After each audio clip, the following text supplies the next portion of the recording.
નમસ્કાર, આપ જોઈ રહ્યા છો સ્પાર્ક ટુડે ન્યૂઝ। કલોલ તાલુકામાં પસાર થતા Kalol highway bus stand Ahmedabad Mehsana highway પર પ્રતિદિન વાહનોની સંખ્યા વધી રહી છે, ત્યારે આ માર્ગ પર આવતા નાના મોટા ગામડા તથા નગરોના નાગરિકોને હાઈવે ક્રોસ કરવો જોખમી બન્યો હતો।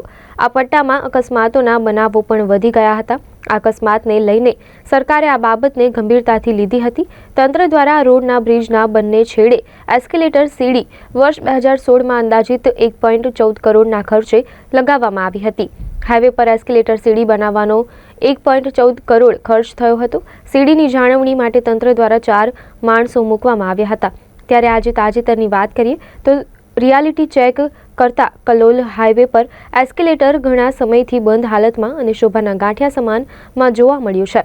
બંધ હાલતમાં હોવાથી કોઈ મુસાફર પણ અહીં આ એસ્કેલેટર પર જોવા નજરે નથી પડી રહ્યા। ત્યારે સ્થાનિક નાગરિકોની એવી માંગ કરવામાં આવી કે જલ્દથી જલ્દમાં આ એસ્કેલેટર ચાલુ કરવામાં આવે।